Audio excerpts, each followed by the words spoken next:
សំឡេងខ្មែរម្ចាស់ស្រុកស្ថានីយ៍វិទ្យុសំឡេងខ្មែរម្ចាស់ស្រុកសូមស្វាគមន៍លោកអ្នកនាងមិត្តអ្នកស្ដាប់ពីរដ្ឋធានី Washington សហរដ្ឋអាមេរិក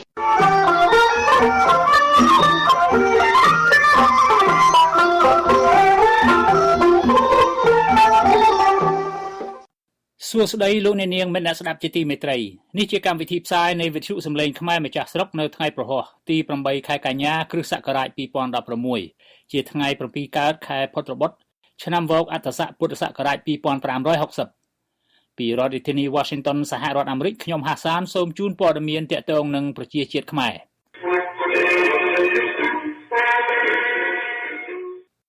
ក្របបែកផ្ទុះនៅបឹងកេងកងក្រុងភ្នំពេញជាក្របបែកប្រើដោយទាហានរដ្ឋអំណាចលោកហ៊ុនសែនចាប់ផ្ដើមខ្លាចពើប៉ោងហោះមានសំណួរថាតើបកក្តាប់អំណាចដូរមិនដូរចម្លើយថាមិនដូរទេបកជំទាស់ដល់រដូវត្រៀមធ្វើបាតុកម្មសេចក្តីពណ៌នាអំពីជនជាតិយួនរស់នៅលើទឹកដីខ្មែររួចយកទឹកដីខ្មែរដាច់ជាស្នាដៃអ្នកដឹកនាំបកប្រជាជនកម្ពុជា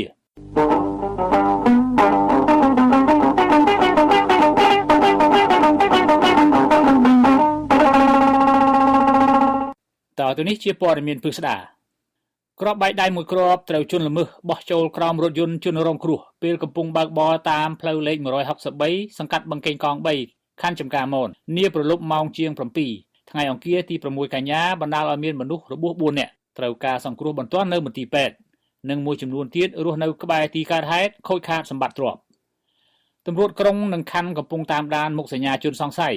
ហើយអះអាងថាគេបានរកឃើញតម្រុយហើយមកទល់ពេលនេះមិនទាន់មានប្រភពណាចេញមុខអះអាងថាបណ្ដាលមកពីអ្វីនោះទេតាមរូបភាពផ្សាយពាសពេញបណ្ដាញសារព័ត៌មានសង្គម Facebook ក្របបែកដៃមានរូបរាងមូលរលោងពណ៌បៃតងប្រភេទ M67 ដែលផលិតនៅអាល្លឺម៉ង់និងសហរដ្ឋអាមេរិកសម្រាប់កងទ័ពប្រើចៅក្មួយលោកហ៊ុនសែនជាចៅបង្កើតលោកហ៊ុនណេងឈ្មោះហ៊ុនបញ្ញបុត្រថ្មីនេះបានផ្សាយពាណិជ្ជកម្មលក់អាវុធខ្លីងាយលាក់ទាំងកាតាបតាមបណ្ដាញ Facebookនេះជាសូរសៀងពីទិដ្ឋភាពតាមដងផ្លូវលេខ163ដែលអ្នកជិតខាងផ្អើលទៅចោមរោមមើលហេតុការណ៍ហើយប៉ូលីសកំពុងធ្វើកំណត់ហេតុ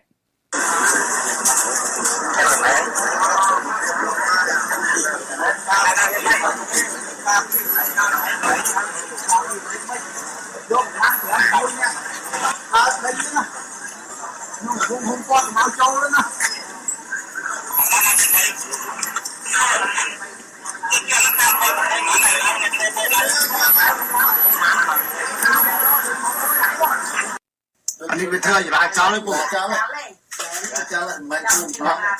คือมันคนนั่งยิงอะไรสังไซពីព្រោះគាត់ជិះមកនេះគាត់ជិះពីនោះមកជួបអ្នកឡើងផឹកស៊ីមុនបានដល់ឡើងស្ងាត់គាត់ចង់សម្រាប់មនុស្សអាជ្ញាធរមានសមត្ថកិច្ចខណ្ឌមួយចំនួនដែលស្ថិតនៅជុំវិញទីផ្ដុំទេសចរកំសាន្តដូចជាម្ដុំវិមានឯករាជ្យព្រះបរមរាជវាំងភូមិគ្រឹះលោកហ៊ុនសែនជាដើមបានចាប់ផ្ដើមដេញប្រជាពលរដ្ឋប្រកបមុខរបរបូមខ្យល់ពើប៉ោងហោះលក់មិនឲ្យលក់តទៅទៀតដោយខ្លាចអំពើភេរវកម្មតាមការចុះផ្សាយក្នុងកាសែត The Cambodia Daily និងកាសែតភ្នំពេញប៉ុស្តិ៍នៅថ្ងៃពុធទី7កញ្ញាអាជ្ញាធរមានហេតុផលថាធុងអូស្ម៉ាន់ហេលីយមអាចផ្ទុះឆេះបើសិនជាមានភេរវជនបាញ់ចំធុងសម្រាប់បញ្ចូលខ្យល់ដាក់ពើប៉ោងអាជ្ញាធរចង់ឲ្យអ្នកលក់ពើប៉ោងទៅលក់ឲ្យឆ្ងាយពីទីប្រជុំជនទេសចរមានអ្នកខ្លះគិតដល់អ្នករកស៊ីតូចតាចចិញ្ចឹមជីវិតពោលថាបើមិនឲ្យគ្នាលក់នៅទីទេសចរតើទៅលក់កណ្ដាលព្រៃមាននរណាទិញក្រុមអ្នកមានបច្ចេកទេសមានវិជ្ជាជីវៈខ្ពស់ដូចជាវេជ្ជបណ្ឌិតជាដើមធ្លាប់និយាយរិះគន់អំពីប្រព័ន្ធថែសុខភាពពលរដ្ឋនៅស្រុកខ្មែរថាយ៉ាប់នោះសែនយ៉ាប់ទាំងចំណេះដឹងផ្នែកជំនាញទាំងក្រមសីលធម៌ការងារពេលណាក្រុមជំទាស់រិះគន់ថាពេទ្យគ្មានជំនាញពិតប្រាកដសញ្ញាបត្រសាកលវិទ្យាល័យស្រុកខ្មែរគ្មានតម្លៃលោកនាយករដ្ឋមន្ត្រីហ៊ុនសែនថ្លែងតបវិញទាំងកំហឹងហើយពន្យុះនិស្សិតទទួលសញ្ញាបត្រពីលោកថាកុំអត់ឱនឲ្យក្រុមមើលងាយសញ្ញាបត្រស្រុកខ្មែរកាសែត The Cambodia Daily កាលពីថ្ងៃអង្គារទី6កញ្ញាបានសរសេរអត្ថបទមួយដែលនិយាយថាសម្រាប់ក្រុមមេដឹកនាំបកប្រជាជនកម្ពុជាជាអ្នកមានស្ដុកស្ដំការកែតម្រង់សង្គមមិនសំខាន់ឡើយនេះស្មើនឹងមានន័យថាគុំសង្ឃឹមបកក្តាប់អំណាចកែតម្រង់ផ្លាស់ប្ដូរអ្វីៗដែលពលរដ្ឋខ្មែរចង់បានបើសិនជាការកែតម្រង់ការផ្លាស់ប្ដូរនោះប៉ះពាល់ផលប្រយោជន៍របស់គេ ប្រព័ន្ធថែទាំសុខភាពស្ថិតក្នុងស្ថានភាពទុកចិត្តមិនបាននោះហើយបានជាលោកហ៊ុនសែនរួមនឹងក្រុមអ្នកមានទ្រព្យទៅមើលខ្លួននៅពេទ្យក្រៅស្រុក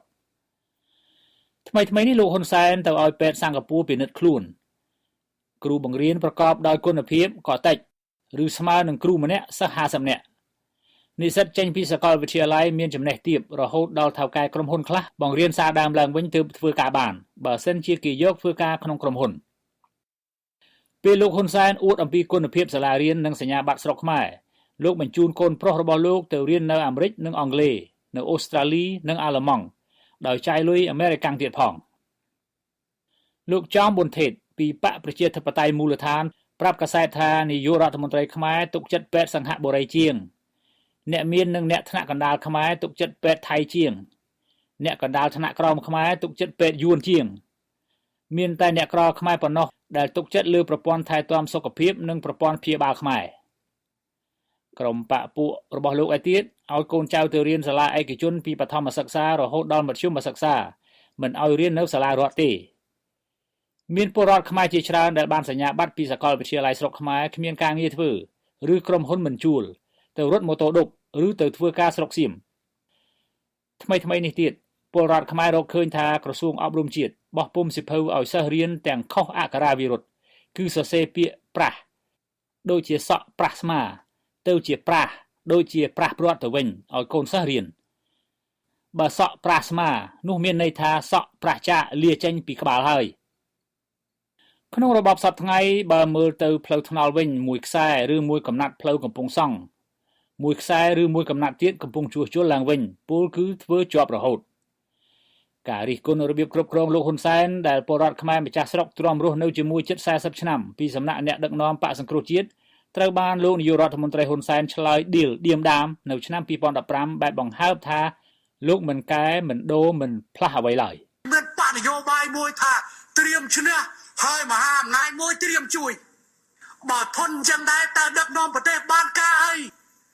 បោះឆ្នោតឲ្យបានការអីបោះឆ្នោតដូចជាបោះឆ្នោតឲ្យមហាអំណាចចូលមកជ្រៀតជ្រែកកិច្ចការខ្មែរតែប៉ុណ្ណោះបន្តបោះឆ្នោតឲ្យគណៈបកប្រជាជន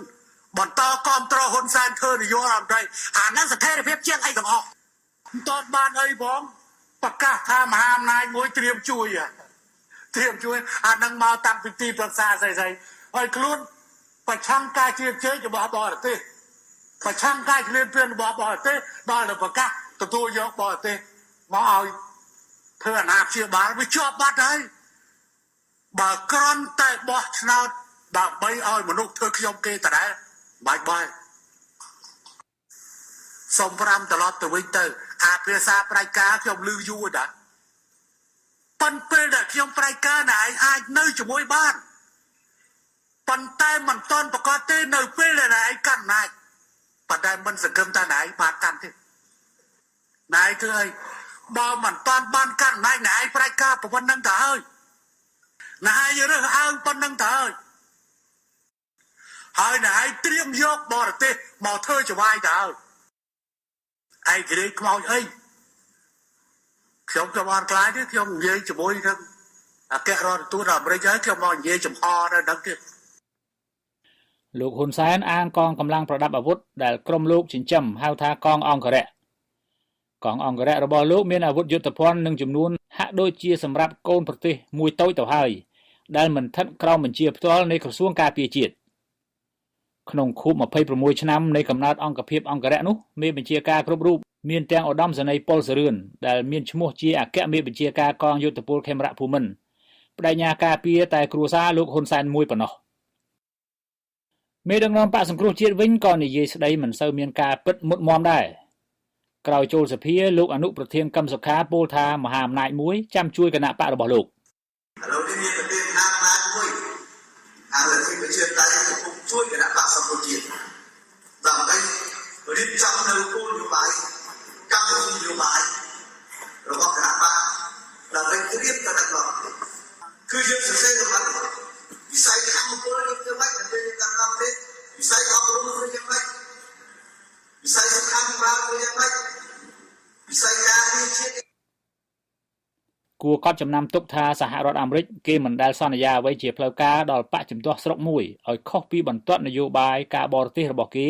ចំពោះស្រុកមួយមានទំនាក់ទំនងទូតជាមួយគ្នានោះទេប្រធានាធិបតីបារ៉ាក់អូបាម៉ាធ្លាប់ពោលថាការប្រែផ្លាស់ផ្ដើមពីខ្លួនឯងមុនគ្មាននរណាទៅធ្វើជំនួសបានឡើយលោកអ្នកនាងកញ្ញាកំពុងស្ដាប់កម្មវិធីវិទ្យុសំឡេងខ្មែរម្ចាស់ស្រុកពីរដ្ឋធានី Washington សហរដ្ឋអាមេរិក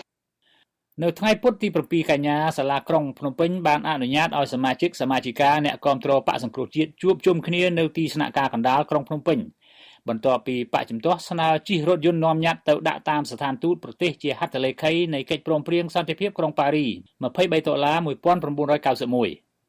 អាជ្ញាធរក្រុងភ្នំពេញបានបិទផ្លូវមិនឲ្យក្បួនរថយន្តចេញចូលរួចមេដឹកនាំបកជំទាស់បានអំពាវនាវឲ្យអ្នកគាំទ្រប្រមូលគ្នាឲ្យបានច្រើនកុះករនៅមុខទីស្នាក់ការរបៀបជួបជុំធ្វើមហាបាតុកម្មប្រឆាំងនឹងការប៉ុនប៉ងចាប់លោកកឹមសុខាបញ្ជូនទៅតុលាការមេដឹកនាំបកសង្គ្រោះជាតិវិលក្រោយទៅរកកិច្ចព្រមព្រៀងសន្តិភាពក្រុងប៉ារីឲ្យជួយសម្រាលស្ថានភាពនយោបាយតានតឹងនៅស្រុកខ្មែរ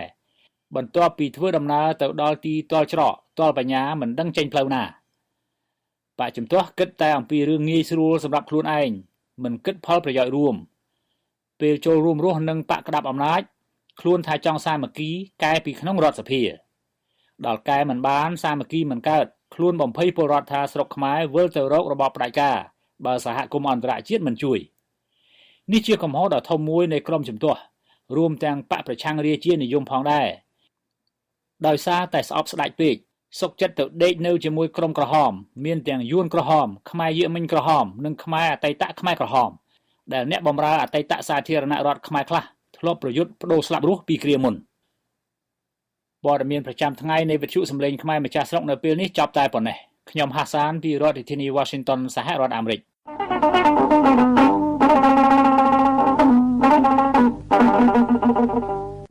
លោកអ្នកនាងកញ្ញាកំពុងស្ដាប់កម្មវិធីវិទ្យុសំឡេងខ្មែរម្ចាស់ស្រុកពីរដ្ឋធានី Washington សហរដ្ឋអាមេរិកលោកអ្នកនាងមិត្តអ្នកស្ដាប់ជាទីមេត្រីពលរដ្ឋខ្មែរម្ចាស់ស្រុកគយគុណឃើញស្រុកទេសរបស់ខ្លួនធ្លាក់ក្នុងកណ្ដាប់ដៃជនជាតិយួនតែមិនដឹងជាធ្វើដូចម្ដេចព្រោះខ្លួនគ្មានអំណាចគេមានតែក្តីសោកស្ដាយអាឡោះអាល័យនិងបន់ស្រន់កុំឲ្យបាត់តែប៉ុណ្ណោះសម្រាប់កូនចៅជំនាន់ក្រោយសូមអញ្ជើញស្ដាប់សេចក្តីព័ត៌មានមួយស្រង់ពីវិទ្យុសំឡេងប្រជាធិបតេយ្យ VOD នាពេលថ្មីៗនេះដែលអ្នករាយការណ៍ធ្វើដំណើរតាមផ្លូវទឹកតាមដងទន្លេបាសាក់ទៅកាន់ឃុំមួយក្នុងខេត្តកណ្ដាលដែលត្រូវនឹងពាក្យខ្មែរថាដីខ្មែរស្រែយួន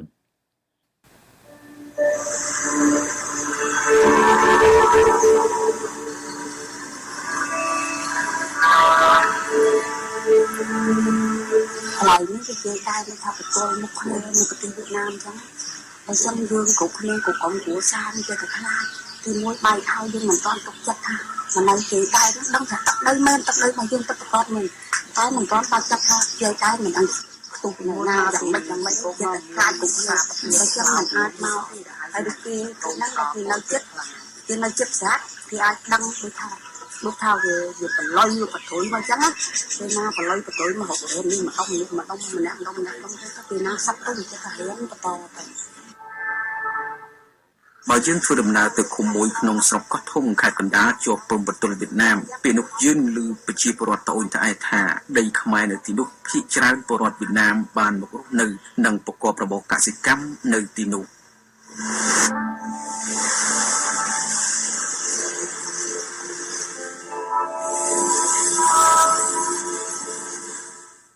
មុនទៅដល់ភូមិប៉ាណាមឃុំព្រែកជ្រៃស្រុកកោះធំខេត្តកណ្ដាលជាប់ព្រំប្រទល់វៀតណាមដែលពលរដ្ឋអះអាងថាស្ទើរតែគ្មានពលរដ្ឋខ្មែររស់នៅបាត់បង់ជំនឿសាសនាទៅហើយនោះយើងសូមបង្ហាញទស្សនវិជ្ជាខ្លះៗតាមដងទន្លេបាសាក់ចេញពីច្រកជ្រៃធំទៅកាន់ភូមិប៉ាណាមដែលជាដីខ្មែរស្ទើរតែគ្មានពលរដ្ឋខ្លួនឯងរស់នៅទន្លេបាសាក់ពីច្រកទ្វារជ្រៃធំទៅភូមិប៉ាណាមមានចម្ងាយប្រមាណជា8ទៅ9គីឡូម៉ែត្របើគេធ្វើដំណើរតាមផ្លូវទឹកដោយប្រើរយៈពេលកន្លះម៉ោងដោយប្រើមធ្យោបាយតាមកាណូតដែលមានល្បឿនលឿនមធ្យមទន្លេនេះត្រូវបានពុះជាពីរចែកគ្នាគ្រប់គ្រងរវាងកម្ពុជានិងវៀតណាមបើក្រឡេកមើលផ្ទៃម្ខាងនៃទន្លេបាសាក់ដែលគ្រប់គ្រងដោយភាគីវៀតណាមគេឃើញទូកកាណូតសាឡង់ដឹកទំនិញធំចតបណ្ដាក់គ្នាស្អេកស្កះលើផ្ទៃទឹក នៅលើមាត់ច្រាំងទន្លេវិញមានដំណាំពណ៌ខៀវស្រងាត់ដាច់កន្ទុយភ្នែកអមដោយអាគារទំនើបសង់ជាជួរនិងមានសំរូបសំណាកបែបសាសនាផ្សេងមើលទៅគួរជាការទាក់ទាញចំណែកពាក់កណ្ដាលទន្លេម្ខាងទៀតដែលគ្រប់គ្រងដោយកម្ពុជាវិញគេឃើញផ្ទះសង់ឡើងរកេតរកូតដំបូលប្រក់សង្កសីច្រាំងទន្លេមានស្នាមបាក់ចូលក្នុងទន្លេវិញច្រើនកន្លែងគ្មានដំណាំដាំដុះតាមមាត់ច្រាំងមើលទៅហាក់ផ្ទុយពីគ្នាអ្នកបើកបរកាណូតជនជាតិខ្មែរបង្ហើបឲ្យដឹងថាការធ្វើដំណើរតាមទន្លេបែងចែកគ្នាគ្រប់គ្រងបែបនេះអ្នកបញ្ជាម៉ាស៊ីនត្រូវមានការប្រុងប្រយ័ត្នខ្ពស់បើជុលកន្លងខាងភាគីវៀតណាមកម្លាំងប្រដេញនិងមកសួរនាំភ្លាមក៏ប៉ុន្តែពួកគេថាបើពលរដ្ឋវៀតណាមឆ្លងមកចតទូនៅមាត់ច្រាំងខាងកម្ពុជាវិញអាជ្ញាធរខ្មែរហាក់មានការយោគយល់ច្រើនចេញពីទន្លេបាសាក់ចូលទៅព្រែកមួយប្រមាណជា1គីឡូម៉ែត្រដល់ភូមិមួយឈ្មោះភូមិប៉ាណាមស្ថិតនៅក្នុងឃុំព្រែកជ្រៃស្រុកកោះធំដែលពលរដ្ឋអះអាងថាដីខ្មែរតែស្រែវៀតណាមបរិសម្នាក់អះអាងថានៅភូមិប៉ាណាមឃុំព្រែកជ្រៃនេះហាក់គ្មានពលរដ្ឋខ្មែរមកតាំងលំនៅឬក៏ប្រកបមុខរបរធ្វើស្រែចម្ការនៅលើទឹកដីនៃព្រំប្រទល់នេះទេតាំងពីរបបខ្មែរក្រហមដួលរលំទៅហើយចង់គិតទៅតាមនោះមើលមានវត្តខ្មែរមួយវត្តប៉ាណាមមួយគេនឹងមកជួនឹងដល់បឹងលើបឹងញ៉ោឲ្យវៀតណាមស្ត្រីអាយុ60ឆ្នាំជនជាតិខ្មែរម្នាក់ទៀតនៅវត្តខេមរៈរាជាការ៉ាមហៅវត្តប៉ាណាមអះអាងថានៅតំបន់នេះព្រះសង្ឃដែលគង់ចាំព្រះវស្សានៅវត្តនេះពិបាករកចង្ហាន់ដោយស្ត្រីវ័យចំណាស់រូបនោះអះអាងថានៅជុំវិញតំបន់នេះសុទ្ធសឹងតែជនជាតិវៀតណាមដូចនេះរាល់ការចេញទៅបិណ្ឌបាតគ្មានអ្នកដាក់បាតរោគទេម្យ៉ាងទៀតស្ត្រីរូបនោះអះអាងទៀតថាការនិមន្តព្រះសង្ឃទៅសូត្រមន្តតាមភូមិបែបសាសនាដោយវត្តនានាក៏គ្មានដែរធ្វើឲ្យវត្តប៉ាណាមនេះមានព្រះសង្ឃគង់នៅតែ2អង្គប៉ុណ្ណោះគឺព្រះចៅអធិការនិងលោកនេនមួយអង្គហើយបើយើងខ្មែរមានតែ2 3គ្រាប់នឹងវត្តហ្នឹងតែពុទ្ធបរិស័ទវៀតណាមទាំងអស់ហ្នឹងហើយនឹងធ្វើមកតែបគេមកទូហើយមកមុនយើងតែយើងមកគេខំតស៊ូវត្តហ្នឹងបានទេដំណើររបស់យើងពីដូនតាវិញចាហើយខ្ញុំទៅចោតបើសិនជាខ្ញុំមិនតស៊ូវត្តហ្នឹងវិញវត្តនឹងច្បាស់ចោលហើយយួនក៏គេធ្វើកន្លែងគេដែរគេមកធ្វើកន្លែងគេហើយហ្នឹងបណ្ឌតាខ្ញុំក៏មកថាឲ្យហូបចេញទៅធ្វើលាវពីមុខហ្នឹងថាបើឲ្យហូបចេញតែ3ថ្ងៃមិនហូបគាត់ដុតអញ្ចឹងមកគេហូបទៅនៅបូងពួកខ្ញុំចាប់ផ្ដើមកសាងទៅស្មានឃុំព្រែកជ្រៃលោកថងរដ្ឋាឌីអះអាងថាគួរចាត់ទុកថាវៀតណាមដែលរស់នៅតំបន់នោះគួរតែហៅគាត់ថាជាពលរដ្ឋខ្មែរដោយលោកថាជនបរទេសទាំងនោះបានមករស់នៅលើទឹកដីខ្មែរនេះច្រើនឆ្នាំមកហើយលោកថាអ្នកខ្លះបានជួលដីខ្មែរធ្វើស្រែចម្ការនៅតំបន់នោះក៏ប៉ុន្តែលោកសុំផ្អាកការផ្ដាច់សន្ទនាតាមទូរស័ព្ទពេលសួរថាវៀតណាមទាំងនោះមានឯកសារស្របច្បាប់ជាពលរដ្ឋខ្មែរដែរឬក៏យ៉ាងណាវៀតណាមអស់ហ្នឹងយើងនិយាយថាវៀតណាមតាមការពិតគេមិនមែនព្រោះគ្នារស់នៅលើទឹកដីខ្មែរយើងតាំងពីដូនជីតាមកអ្នកខ្លះមកពីស្អាងមកពីពេញអីមកទៅគេក៏លុយថ្ងៃជំលះត្រឡប់មកវិញមកគ្នាគាត់ធ្វើតាំងកងទីនៅហ្នឹងទៅគាត់មានអត្តសញ្ញាណប័ណ្ណអីទេជាប្រវត្តិខ្មែរទេឬក៏គាត់តែមានជាសភៅអីស្នាក់នៅទេឬក៏មិនគឺមានស្ថិតិគ្រប់គ្រងពីប៉ូលីសខ្ញុំចេះលើសុំទោសទេព្រោះខ្ញុំដែរលោកអភិបាលគាត់មកគុំខ្ញុំធ្វើការឥឡូវសុំទោសខ្ញុំមានអីកម្មជួបគ្នាតាមក្រោយទៀតបើធ្វើដំណើរតាមភូមិនានានៅក្នុងឃុំព្រែកជ្រៃជាប់ព្រំដែននេះនឹងឮសំឡេងប្រជាពលរដ្ឋជជែកគ្នាជាភាសាវៀតណាមបើទោះបីជាអាជ្ញាធរចាត់ទុកថាពលរដ្ឋទាំងនោះជាពលរដ្ឋខ្មែរតែពួកគេមិនប្រើភាសាខ្មែរក្នុងការទំនាក់ទំនងគ្នាទេĐối xì vô hả? Bỏ lỗ xe mũi em lên bỏ cái mũi em lên núi lên chặt lá chạy bỏ cái mũi em lên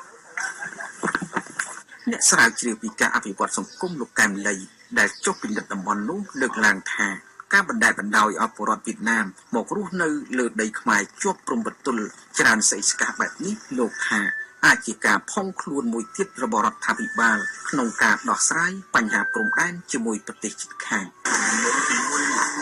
រដ្ឋបាលមានតាមសោសម្រាប់ចូលបានពីការសិក្សាឆ្លងទៅឆ្លងឡើងមានព្រំដែន mấy cái sai của nó trong mình như tại vì đây không có làm một bạn nam lại cái Việt Nam ក៏ប៉ុន្តែសម្រាប់រដ្ឋមន្ត្រីក្រសួងមហាផ្ទៃលោកសខេងធ្លាប់លើកឡើងថាការជួលដីនៅជាប់ព្រំប្រទល់ឲ្យទៅប្រទេសជិតខាងលោកថាជាដើមចោមបង្កឲ្យមានចំនួនទៅថ្ងៃអនាគតបើអាជ្ញាធរគ្មានការប្រុងប្រយ័ត្នក្រសួងមហាផ្ទៃនេះក៏បានចេញសារាចរណែនាំនាពេលថ្មីនេះឲ្យមន្ត្រីថ្នាក់ខេត្តស្រង់ស្ថិតិដើម្បីស្វែងរកដំណោះស្រាយជាមួយនឹងប្រទេសជិតខាងលោកកែមលីបានស្វាគមន៍ទៅនឹងវិធានការទប់ស្កាត់របស់ក្រសួងមហាផ្ទៃនេះក៏ប៉ុន្តែលោកថារដ្ឋាភិបាលទំនងជាពិបាកដោះស្រាយបញ្ហានេះបើគ្មានឆន្ទៈពិតនិងអសមត្ថភាពក្នុងការបណ្ដុះបណ្ដាលធនធានមនុស្សឲ្យគិតពីមរតកនិយមតាមព្រំដែនគ្មានការអភិវឌ្ឍខ្សែបន្ទាត់ព្រំដែនដូចជាផ្លូវទឹកភ្លើងវត្តអារាមសាលារៀននិងទីផ្សារការងារជាដើមនោះខ្ញុំមើលនៅបាក់ណាមនេះកន្លែងការពារអស់អស់អាញាធរមានអស់ទៅជាប្រកស្រីណា99%ហើយដីនឹងដីណាតាមកាប់ទៅដីខ្មែរយើងគឺតាមអ្នកណាមិនឲ្យជួយឲ្យអ្នកណាឲ្យយកទៅណាមកសិក្សាតាមខ្ញុំថាវិធីនៃការនេះយកពេលមកផុត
លទ្ធផលនេះបើតាមលោកប៉ែនសវណ្ណថាមិនមែនមកពីលោកទេគឺមកពីបកពួកលោកហ៊ុនសែន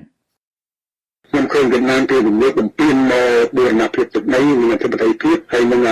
ប៉ះពាល់ដល់សម្បត្តិរបស់ខ្មែរហ្នឹងខ្ញុំបានសំណូមពរដល់បដិប្រជាជនបដិវត្តកម្ពុជាឲ្យសូមបង្កើតគណៈកម្មការរបស់អាសន្នស្ដីអំពីជនចែកប្រវេទនិងពីបញ្ហាព្រំដែនហើយគណៈកម្មការខាងខ្មែរសូមទស្សនិក5រូបធ្វើជាគណៈកម្មការរបស់អាសន្នដើម្បីឲ្យប្រទេសទាំងពីរនេះកុំឲ្យមានជេរច្បល់កុំឲ្យមានអាសោមករវាងគ្នាហើយខ្ញុំសំណូមពរដល់បកគមនីវៀតណាមដែលអគ្គទីប្រឹក្សារបស់គេប្រចាំនៅប្រទេសកម្ពុជាខ្ញុំបានជួបផ្ទាល់ថាឲ្យខាងនោះបង្កើតគណៈកម្មការរបស់អាសន្នមួយដែរ ស្ដីអំពីព្រំដែននិងជនបទប្រវេសហើយដល់ពេលហ្នឹងគឺថាក៏បង្កើតវិញខ្ញុំបានបើកសម័យប្រជុំការិយាល័យនយោបាយប្រជុំបព្វជិជនបដិវត្តកម្ពុជាដែលមានគម្រោងការនៅម៉ោង 14 ថ្ងៃ 20 ខែ 11 ឆ្នាំ 1981 បាទខ្ញុំលើកជាគោលជំនិតរបស់ខ្ញុំចឹងក្នុងការិយាល័យនយោបាយប្រជុំបព្វជិជនបដិវត្តកម្ពុជានឹងយល់ព្រមមួយខ្ញុំអ្នកប្រឆាំងខ្ញុំឆ្លើយឆ្លើយបាត់ពីលោកហ៊ុនសែនថ្ងៃគេថាកុំបង្កើតឲ្យគណៈកម្មការបដោះសង្គ្រោះដែនជនបទប្រវេសនឹងឡើយព្រោះចឹងដែលយើងជាទាំងអស់ជាតិនិយមពូហេតុពីប្រជាជនវៀតណាមក៏តាំងនៅលើប្រទេសកម្ពុជាយើងគេក៏គ្មានអីទៅរស់នៅដូចប្រជាពលរដ្ឋខ្មែរសម័យចឹងហើយដល់លោកបងលេខាអ្នកដឹកនាំបកនេះធ្វើចឹងមិនសមរម្យទេពីព្រោះកាល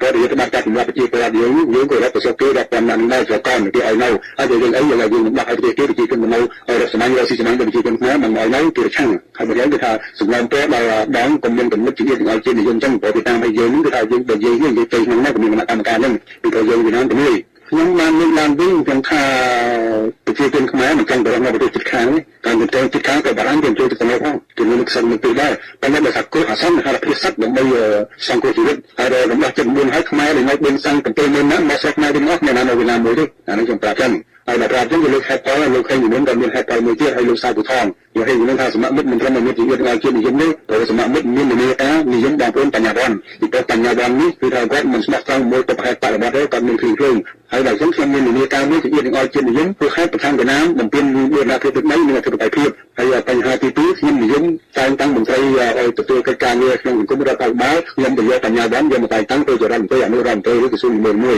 ដូចជាអ្នកណាខ្លះដូចក្នុងហ្នឹងខ្ញុំបានផ្លាស់រដ្ឋមន្ត្រីដែលអ្នកមិនសូវចេះដឹងខ្ញុំបានផ្លាស់អស់ខ្ញុំតែងតាំងដូចជាគុណអរដ្ឋមន្ត្រីក្រសួងកសិកម្មលោកយុទ្ធពិនសេងរដ្ឋមន្ត្រីក្រសួងសុខាភិបាលហើយលោកមិត្តវិនគឺថាបញ្ញាវ័នខាងសុខាភិបាលអនុរដ្ឋមន្ត្រីហើយលោកកូនណាំហុងគឺជាទទួលកិច្ចការទូតហើយលោកជាលោកពងកនលោកពីថានិយាយរួមនៅក្នុងហ្នឹងហើយដូចជានិយាយរួមណាមានដូចជា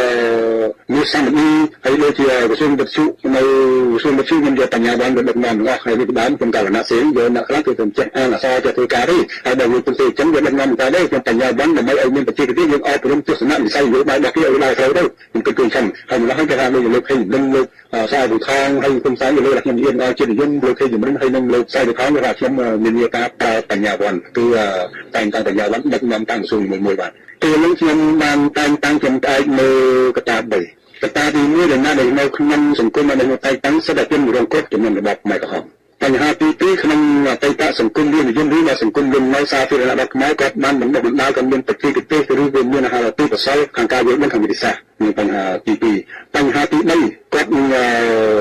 រួមសុខរួមទុក្ខចំនួនប្រជាពលរដ្ឋដែលប្រជាពលរដ្ឋនៅមកស្រុកវិញគាត់នឹងបានការវិវត្តន៍នេះហើយខ្ញុំនិយាយថាតែតាំងហ្នឹងគឺខ្ញុំមិនបានសិននយោបាយវៀតណាមទេតែនៅវៀតណាមគាត់មានមហាកុងត្រីនេះរបស់មនុស្សណា